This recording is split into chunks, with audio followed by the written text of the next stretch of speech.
사랑하는 성도 여러분, 오늘 하루도 주님의 은혜 안에서 평안하셨습니까? 잠시 세상의 소음에서 벗어나 우리 영혼을 위한 고요한 성찰의 시간으로 여러분을 초대합니다. 혹시 이런 경험 있으신가요? 어떤 사람이나 상황에 대해 마음속에서 강한 예감이 들 때 이것이 바로 하나님이 주신 분별력일 거야라고 생각했던 경험 말입니다. 많은 이들이 영적 분별력을 신비로운 직감이나 예지력으로 오해하곤 합니다. 하지만 성경이 말하는 참된 분별력은 그보다 훨씬 더 깊고 지혜로우며 사랑의 뿌리를 둔 능력입니다. 오늘 우리는 영적 분별력이라는 귀한 은사에 대해 함께 묵상하고자 합니다. 이 시간이 여러분의 믿음을 더욱 굳건히 하고 하나님의 뜻을 더 깊이 이해하는 축복의 통로가 되기를 소망합니다. 만약 오늘 말씀이 여러분의 마음에 울림을 준다면 구독과 공유를 통해 이 은혜를 주변의 다른 형제자매들과 함께 나누어 주십시오. 하나님의 지혜를 구하는 모든 이들에게 주님의 축복이 함께하기를 기도합니다. 먼저 성경이 말하는 분별력이란 무엇일까요? 그것은 단순히 이건 좀 아닌 것 같다는 강한 느낌이 아닙니다. 성경에서 말하는 분별력은 진리와 거짓, 옳고 그름, 그리고 더 나아가 최선과 차선을 구별할 수 있는 능력입니다. 이것은 다른 사람의 삶을 판단하고 지적하는 도구가 아니라 하나님의 말씀을 기준으로 모든 것을 분별하는 거룩한 지혜입니다. 이 능력은 두 가지 중요한 기둥 위에 세워져 있습니다. 첫째는 하나님의 말씀, 즉 성경에 대한 깊은 지식과 이해입니다. 어떤 상황을 마주했을 때 마음속에서 관련 성경 구절이 자연스럽게 떠오르며 그 상황을 조명해 주는 것, 이것이 바로 분별력의 시작입니다. 그것은 단순한 직감이 아니라 우리 안에 새겨진 말씀이 살아 움직이는 인지적인 과정입니다. 둘째는 성령님의 도우심입니다. 우리 힘만으로는 말씀을 온전히 깨닫거나 적용할 수 없습니다. 성령님께서 우리 마음에 조명을 비춰주실 때 우리는 비로소 성경의 진리를 특정 상황에 올바르게 적용할 힘과 지혜를 얻게 됩니다. 즉, 참된 분별력은 말씀에 대한 지식과 성령의 능력이 결합된 거룩한 지적 활동이라 할 수 있습니다. 우리 주변에는 유난히 이러한 분별력이 뛰어난 분들이 있습니다. 교회 회의에서 모두가 혼란스러워할 때 조용히 성경 말씀을 인용하며 문제의 핵심을 짚어주고 나아갈 방향을 제시하는 장로님이나 권사님처럼 말입니다. 그분들은 단순히 성경을 다른 사람보다 더 많이 아는 것을 넘어 하나님께서 주신 특별한 은사로 말씀을 삶의 현장에 적용하는 능력이 탁월한 분들입니다. 하지만 오늘날 특히 인터넷과 소셜미디어 시대에 이 분별력이라는 단어가 심각하게 오용되는 경우를 자주 목격합니다. 스스로를 분별력 사역자라 칭하는 많은 블로거나 유튜버들이 등장했습니다. 물론 그 중에는 교회를 바로 세우려는 순수한 열정을 가진 분들도 있겠지만 안타깝게도 많은 경우 그들의 중심에는 예수 그리스도가 아닌 분별 그 자체가 놓여 있습니다. 어떤 사역이든 그 중심에 예수 그리스도의 사랑과 긍휼이 없다면 그것은 언제든 길을 잃고 위험한 방향으로 나아갈 수 있습니다. 분별을 명목으로 다른 형제를 비판하고 정죄하는 데에만 초점이 맞춰진다면 그 사역은 거친 파도에 휩쓸리는 배와 같이 위태로울 수밖에 없습니다. 성경은 우리에게 사랑 안에서 진리를 말하라고 가르칩니다. 진리는 너무나 중요합니다. 하지만 그 진리를 어떻게 전달하는가는 그 진리 자체만큼이나 중요합니다. 사랑이 빠진 진리는 차가운 칼날이 되어 다른 이에게 깊은 상처를 줄 뿐입니다. 오늘날 기독교인들의 온라인 공간에서의 대화 톤은 어떻습니까? 때로는 너무나 공격적이고 논쟁적이어서 진리를 지키기 위함인지 아니면 단순히 논쟁에서 이기기 위함인지 분간하기 어려울 때가 많습니다. 우리는 세상의 토론 문화에 너무 익숙해져 버렸는지도 모릅니다. 상대방을 완전히 굴복시키고 승리를 쟁취하는 것이 미덕처럼 여겨지는 세상 속에서 우리도 모르게 그 방식을 교회 안으로 가져온 것은 아닐까요? 진리를 위해 싸우되 다투는 자가 되어서는 안 됩니다. 복음주의 기독교 안에서 행해지는 분별이라는 이름의 무자비한 비판과 정죄만큼 비참한 것도 없을 것입니다. 그렇다면 하나님께서 기뻐하시는 건강한 분별력을 실천하기 위해 우리는 어떤 원칙들을 마음에 새겨야 할까요?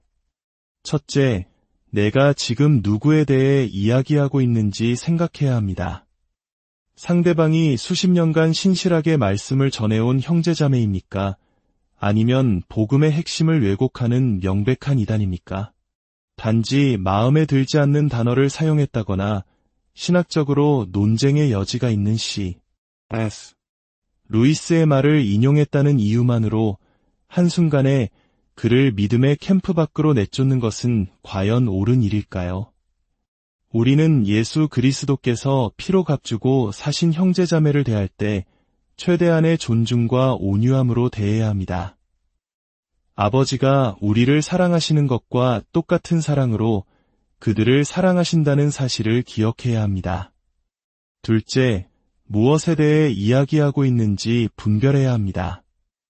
이것이 기독교 신앙의 근간을 흔드는 핵심적인 교리의 문제입니까? 예를 들어 하나님의 전지전능하심을 부정하는 열린 신학과 같은 심각한 문제입니까? 아니면 어느 교회 카페트 색깔이 돈을 상징하는 초록색이라 우상숭배라는 식의 지역적인 문제입니까? 신앙의 본질과 비본질을 구분하는 지혜가 필요합니다. 본질적인 문제에 대해서는 단호해야 하지만 비본질적인 문제에 대해서는 너그러움을 잃지 말아야 합니다. 셋째, 이것이 과연 내가 관여할 일인지 돌아보아야 합니다. 인터넷 덕분에 우리는 지구 반대편에 있는 작은 교회의 소식까지 들을 수 있게 되었습니다. 하지만 그 소식을 들었다고 해서 우리가 그 일에 대해 마음대로 말할 권리가 생기는 것은 아닙니다. 성경은 다른 사람의 일에 참견하기를 좋아하는 것에 대해 엄중히 경고합니다. 한 지역 교회의 내부 문제는 기본적으로 그 교회 공동체의 몫입니다. 우리가 외부인으로서 개인적인 회의에서 나온 문서를 유출하거나 확인되지 않은 소문을 퍼뜨리는 것은 남의 일에 참견하는 죄일 뿐만 아니라 가십을 퍼뜨리는 악한 행위가 될 수 있습니다. 넷째, 사실을 정확히 확인했는지 점검해야 합니다. 진리의 수호자를 자처하면서 거짓을 퍼뜨리는 것만큼 아이러니한 일은 없습니다. 하지만 안타깝게도 이런 일은 너무나 자주 일어납니다. 진리를 지키려는 열정이 너무 앞선 나머지 사실 확인조차 하지 않고 누군가를 비방하는 글을 퍼나릅니다. 그러나 그 과정에서 우리는 말로 한 사람의 인격을 살해하는 끔찍한 죄를 저지를 수 있습니다. 비방은 영적 살인입니다. 다섯째, 서두르지 말고 잠잠히 기다리는 지혜가 필요합니다. 유명한 목회자가 논란의 여지가 있는 발언을 했다는 소식을 들었을 때 가장 먼저 논평을 내놓아야 한다는 유혹에 빠지기 쉽습니다. 더 빨리 반응할수록 더 많은 사람이 내 글을 읽고 나의 명성이 높아질 것이라는 악한 욕망 때문입니다. 그러나 자신의 명성을 높이기 위해 진리를 성급하고 가볍게 다루는 것은 하나님 앞에 악한 일입니다. 잠시 시간을 갖고 기도하며 생각하고 사실을 확인하고 분별의 원칙들을 하나씩 점검한 후에 입을 여는 것이 참된 지혜입니다. 여섯째, 나의 말이 과연 교회의 덕을 세우는 일인지 스스로에게 물어야 합니다. 우리의 모든 말과 행동의 궁극적인 목표는 그리스도의 몸된 교회를 세우는 것이어야 합니다.